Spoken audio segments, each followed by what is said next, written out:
हा? माझी इच्छा होती, मग माझी इच्छेसाठी तुम्ही केलं ना माझ्यासाठी.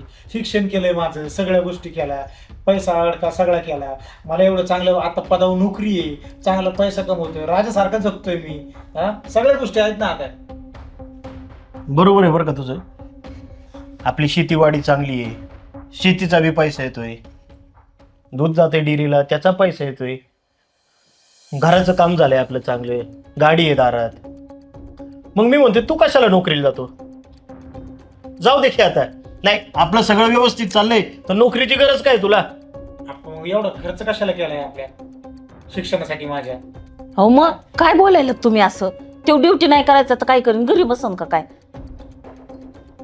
अरे मग तुझ्या शिक्षणासाठी जसा मी खर्च केलाय, खास्ता खाल्ल्यात, तसं तिच्या आई वडिलांनी पण तिच्या शिक्षणासाठी मेहनत घेतली आहे ना. आणि नोकरी फक्त पैशासाठी नसती करायची. प्रत्येकाचं स्वप्न असते, आयुष्यात काहीतरी ध्येय असते, ते सुद्धा तिने बाळगलंच असेल ना. हे बघा, माझं तर स्पष्ट म्हणणं आहे की सुनबाईला आपण नोकरी करून दिली पाहिजे.